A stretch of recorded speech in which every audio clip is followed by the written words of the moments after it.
안녕하세요. 저는 올해 36살이고 자녀 2명을 키우고 있는 남자입니다. 처음 제 아내를 만나게 된 건 제가 29살 때입니다. 재수를 하는 바람에 늦게 대학교를 졸업을 했고 저는 생애 첫 회사를 다니고 있었습니다. 그때 당시 아내는 회사에서 비품과 영수증 관리를 도맡아 하던 계약직 사원이었죠. 그런데 어느 날부터인가 아내는 저에게 자꾸만 마실 거를 건네주는가 하며 퇴근하면 자신이 맛있는 걸 사주겠다고 말을 걸었었죠. 하지만 그때 당시 저는 만나고 있는 여자친구가 있어서 정중하게 거절을 했죠. 그렇게 시간은 빠르게 지나가던 어느 날이었습니다. 여자친구의 생일이 하루 앞으로 다가왔고 저는 몰래 이벤트를 준비하려고 여자친구의 원룸 자취방으로 찾아갔습니다. 그날은 여자친구가 친구들과 생일 파티를 하고 들어온다고 했기에 아무런 생각도 없이 비밀번호를 누르고 들어갔는데 여자친구는 어떤 남자와 단둘이서 바람을 피우고 있더군요. 저는 평소에 자존심이 너무 센 성격이었기에 그냥 별말 없이 준비했던 선물을 집 안으로 집어던지고는 뒤돌아서서 나와버렸습니다. 뒤에서 여자친구의 목소리가 들렸지만 저는 돌아보지 않았습니다. 정말 서로 좋아했고 충격적인 그 상황에 힘들지 않았다면 거짓말이겠죠. 하지만 도저히 용서를 할 수 없었기에 모든 연락을 피하고 저 혼자서 그 상처를 묵묵히 견뎌내고 있었습니다. 그런데 제가 그렇게 힘든 걸 아는지 모르는지 계약직 사원이었던 아내는 제게 매일같이 호감을 표시하더라고요. 사실 저는 아내에게 관심이 없었습니다. 외모는 평범하면서도 귀여운 편에 속했지만 여자에 대해 진절머리가 났던 상태였습니다. 하지만 아무리 거절을 해도 계속해서 제게 달라붙길래 그냥 퇴근하고 술이나 한잔 하자고 말하게 되었죠. 그날 얘기를 들어보니 아내는 가정 환경이 썩 좋지가 않았습니다. 돈을 벌어서 혼자 계시는 어머님과 어린 남동생의 뒷바라지를 하고 있다더군요.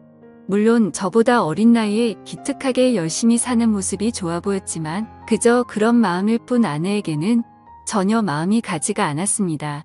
그렇게 퇴근 후 술을 마시는 게 몇 번이 반복되다 보니 점점 외로워져서 정신을 놓은 건지 아내와 함께 시간을 보내게 되었습니다. 사실 그날 이후로 사귄다고 말만 하지 않았을 뿐 다른 연인들처럼 데이트도 하고 사귀는 것과 다름이 없었죠.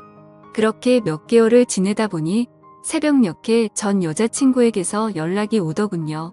사실 시간도 많이 지나게 되어서인지 별로 대수롭지 않게 생각을 하게 되었고 결국에는 헤어졌던 여자친구와 다시 만남을 가지기로 했었습니다. 그로 인해 퇴근 후 데이트를 하던 아내에게는 이제 서로 신경 쓰지 말고 남남처럼 그냥 지내자라고 말을 해버렸습니다.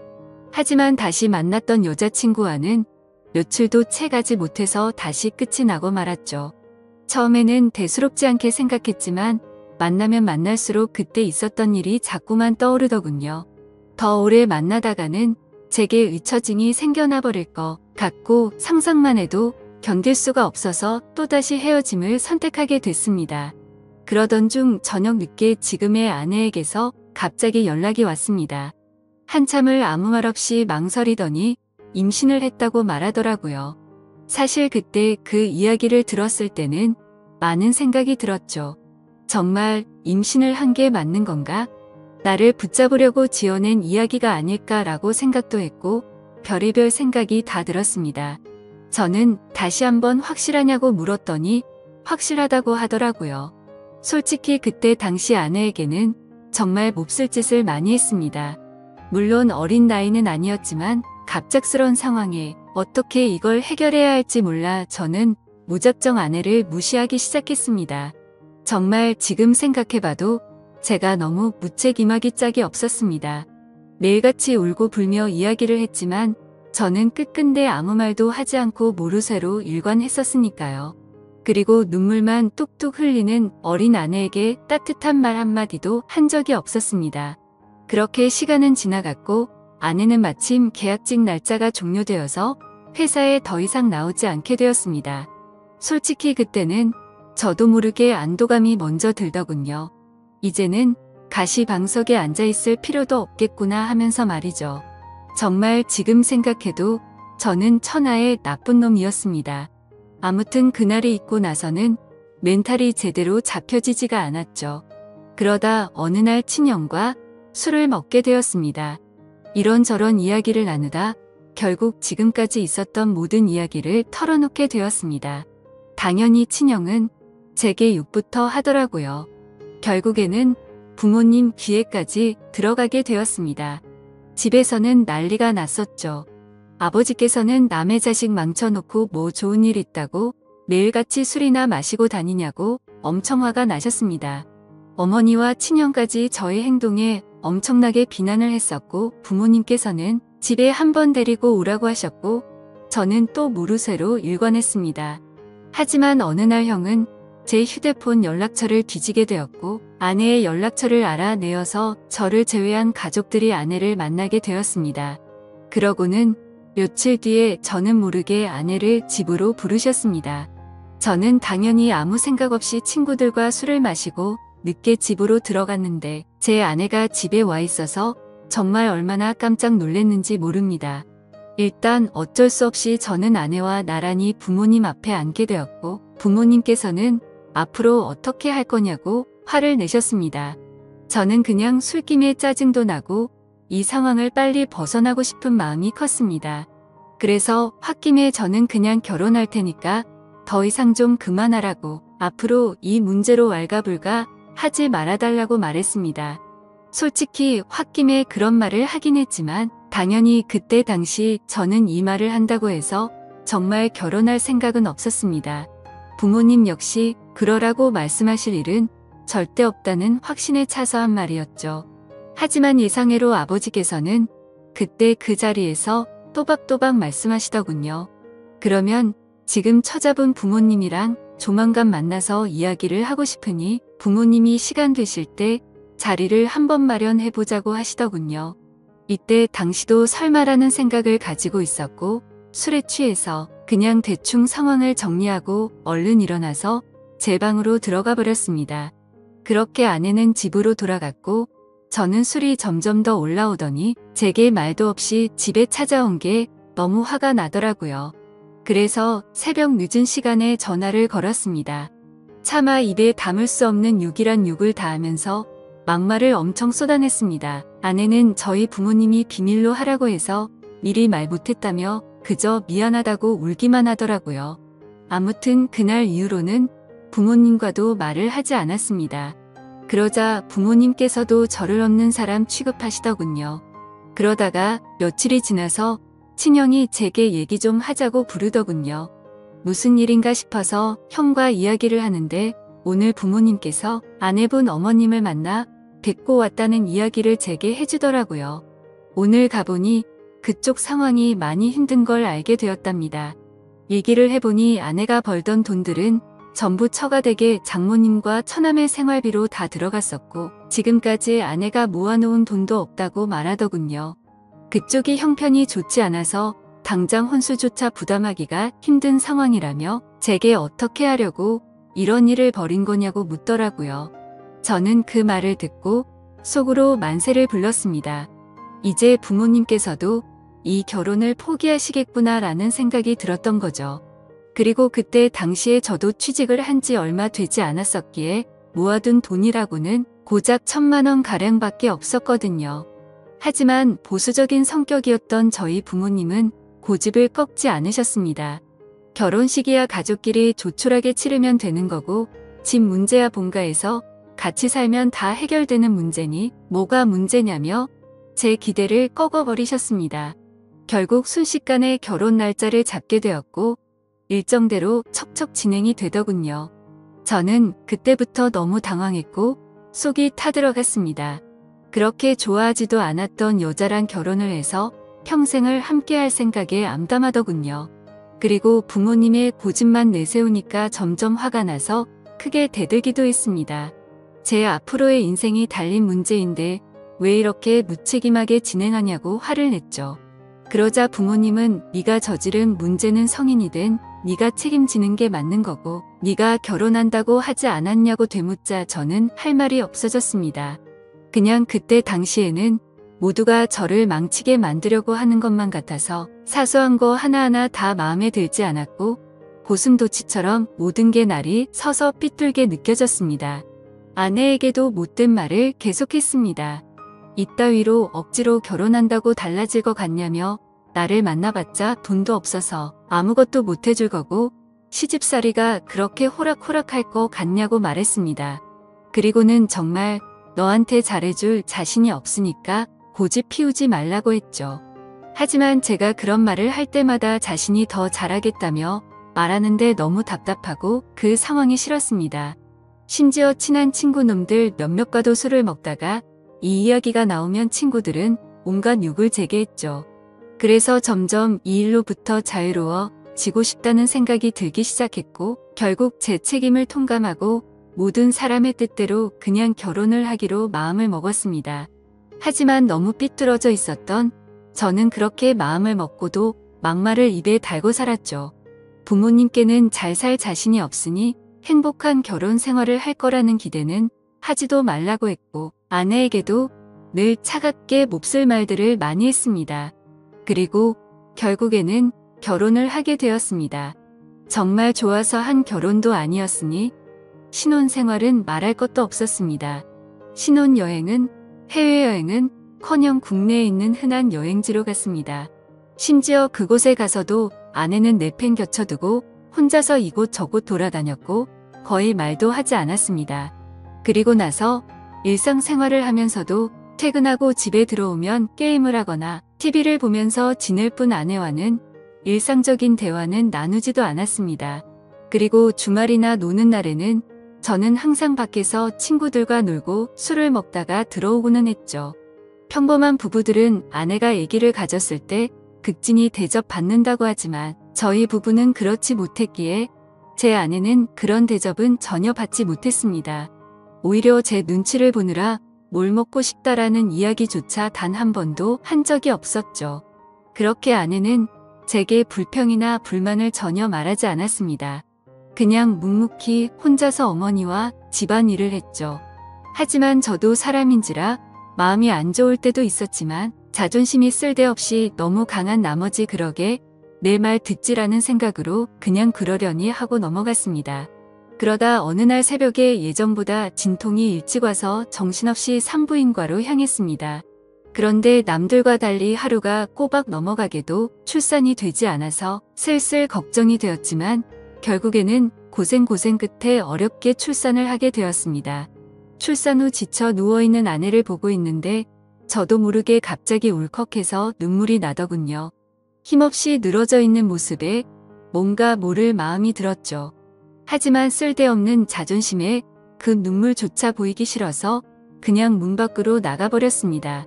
그날 장모님과 처남이 아내의 손을 꼭 잡고 있을 때도 저는 아내의 손을 잡기조차 겁이 나더라고요. 제가 무슨 자격이 있어서 그 손을 잡을 수 있을지. 그냥 무심한 척 수고했다는 말 한마디를 남기고는 그렇게 나왔습니다. 그날 이후로는 제 아내에게 미안한 마음이 많이 생겨났습니다.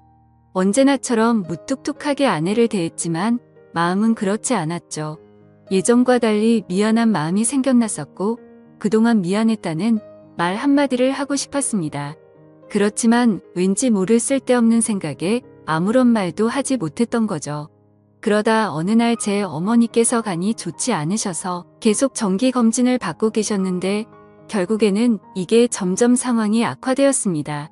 병원에 입원하셨을 때 친형과 어머니 그리고 아내가 번갈아 가면서 병실을 지켰습니다. 전 휴일에만 병실을 지켰고요. 자녀를 낳아서 키우고 계신 분들은 아마 아실 겁니다. 새벽이고 낮이고 아이가 잠도 안 들고 울고 할 때마다 아내는 잠이 들지 못했습니다. 그렇다고 제가 애를 봐주고 하지도 않았으니까요. 그렇게 잠도 제대로 못 자고 병실에서 간호를 했으니 그 피곤함은 말로 표현할 수가 없을 거란 거 잘 알고 있었습니다. 그런데 그때조차도 따뜻한 말 한마디 하지 않았습니다. 병실에 있던 다른 분들조차 며느리가 진짜 효녀라며 저한테 장가 잘 갔다는 칭찬을 할 때도 아무런 말도 하지 못했습니다. 입이 두 개라도 할 말이 없는 건 당연했던 거죠. 다행히 수술은 잘 되었고 어머니께서 퇴원하시기 전까지 아내는 그렇게 육아와 병간호를 했습니다. 어머니가 몸이 괜찮아지시고 집에 오셨을 때 부모님께서 물려받은 땅을 팔았다며 1억 5천만 원을 주셨습니다. 근처 전세라도 얻어서 이제 분가라고 하시더라고요. 아내는 한사코 괜찮다고 말하는데 저는 그러자고 했습니다. 사실 이때 그러자고 말을 한 건 아내에게 미안한 마음이 너무 커서였습니다. 아무래도 시부모님이랑 같이 사는 것보다는 그래도 무뚝뚝한 남편일지라도 아들과 셋이서 사는 게 나을 거라고 생각했죠. 부모님은 당연히 그렇게 하라고 하셨고 아파트로 전세를 하나 구해서 분가를 했습니다. 거의 말도 안 하고 했지만 간간히 아이도 같이 봐주고 이사하고 처음으로 레스토랑을 갔는데 맛있다고 웃으며 말하는 아내를 보면서 이때부터 정말 마음이 울컥해서 눈물이 날 뻔했죠. 그래서 그날 이후로 저는 변하겠다고 다짐을 했습니다. 연애도 저와 제대로 해보지도 못하고 아이를 가졌을 때도 대접 한번 제대로 해주지 못했던 생각이 났습니다. 그리고 시집살이와 시부모 병간호까지 해왔는데 이제 와서 돌이켜 생각해보니 그 흔한 레스토랑 한 번을 같이 와보지를 못했더라고요. 미안하고 너무 미안했습니다. 비록 무뚝뚝하게 말하고는 했지만 이때부터는 그래도 나름대로 다정하게 대했습니다. 그러다가 장모님께서도 평생 겪고 계신 질환으로 많이 아프시기도 했고 처남도 중학생이라서 아내는 간간히 처가에 들려서 집안일을 돕고 집에 들어오고는 했습니다. 나중에 알게 된 사실이지만 장모님께서는 류마티스 관절염을 손가락 마디마디에 걸리셨습니다. 이게 집안일을 하거나 할 때 끔찍할 정도로 아프다고 하더라고요. 하루는 그런 아내가 너무 안쓰러웠고 장모님과 처남까지 마음에 많이 걸렸습니다. 그래서 저는 아내에게 말했습니다. 그냥 장모님이랑 처남 다 같이 여기서 지내자고 말했죠. 진심으로 한 말이었습니다. 그랬더니 아내가 이러더군요. 미안해요. 앞으로는 자주 안 갈게요. 미안해요. 저렇게 말을 하더라고요. 아내의 저 말 뜻이 어떤 걸 의미하는지 다들 아실 거예요. 아내는 제가 처갓집에 자주 가는 걸 못마땅하게 생각해서 비꼬는 마음으로 저렇게 말을 한 걸로 오해를 한 거였습니다. 지금까지 하지 못했던 미안한 말과 참았던 눈물이 울컥해서 쏟아져 버렸습니다. 아내 손을 꼭 붙잡고 미안하다고 말하면서 애처럼 너무 서럽게 울어버렸습니다. 당황해하는 아내에게는 그동안 정말 미안했다면서 앞으로 살면서 그동안 잘못했던 거 천천히 다 갚을 테니 용서해달라고 정말 서럽게 울었습니다. 그리고 처음으로 아내와 오랫동안 마음에 있었던 많은 말들을 이야기했습니다. 그동안 잘해주지 못해서 미안했다는 말과 함께요. 아내 역시 눈물을 흘리며 그렇게 처음으로 서로 꼭 안고 같이 울었네요. 그 일이 있고 나서 아내가 장모님께 같이 살자고 이야기를 했을 때 장모님께서는 완강히 거절하셨습니다. 사실 이건 당연하다고 생각했죠. 사위라고 하나 있는데 자기 딸을 그렇게 서럽게 만들었는데 이 집으로 들어오면 얼마나 눈치를 줄까? 라고 당연히 생각하셨을 것 같습니다. 본가에 계시는 부모님께서는 흔쾌히 그렇게 하라고 허락을 하셨고 결국에는 제가 처가댁에 가서 장모님께 무릎 꿇고 사죄했습니다. 그동안 죄송했다고 앞으로는 정말 잘하겠다고 했죠. 그렇게 장모님을 겨우겨우 설득해서 같이 살게 되었습니다. 지금은 그 누구보다 아내만 사랑하고 전에는 상상도 못한 애교도 떨면서 그렇게 살고 있습니다. 세상에서 아내가 가장 예뻐 보이고 가장 사랑스럽네요. 집안일도 제 나름 열심히 돕고 있고 육아도 열심히 하고 있습니다. 그리고 아내와 저 사이에는 예쁜 딸아이도 한 명 더 생겨났고 더 예쁜 가정을 이루게 되었죠. 이게 제게 있었던 5년 전 이야기입니다. 지금은 장모님과 처남 그리고 제 아내와 자식들 이렇게 6식구가 다 같이 행복하게 살고 있습니다. 넉넉지 않은 형편일지 몰라도 휴일이나 주말이 되면 가능하면 가까운 곳으로라도 바람을 쐬러 다니고 있고요. 지금은 아내에게 잔소리도 들어가면서 지내지만 그 누구보다 행복하게 해주려고 아내를 여왕처럼 받들고 지내고 있습니다. 그런 저를 기특하게 보셨는지 장모님도 항상 우리 사위가 최고라며 저를 감싸주시고 온 가족이 서로를 너무 애틋하게 생각하고 행복한 나날을 보내고 있네요. 지금은 정말 그 어느 때보다 행복합니다. 제 착한 아내 덕분에 저의 못난 모습들이 고쳐진 것 같아서 정말 고맙게 생각합니다. 아마 그때 아내가 저를 버리고 떠나버렸다면 저는 그저 그런 인생을 살고 있었을 테고 평생 후회만 하면서 살았을 것 같다고 생각이 드네요. 앞으로도 저는 과거의 아내에게 잘 해주지 못했던 걸 평생 갚아 나가려고 합니다. 물론 평생이 걸려서 제가 잘하더라도 그 큰 상처를 준 건 다 갚지 못하겠지만 지금은 제 아내도 행복하다고 말해주니 너무 미안하고 고마운 마음만이 가득하네요. 제 사연을 읽어주셔서 감사드립니다.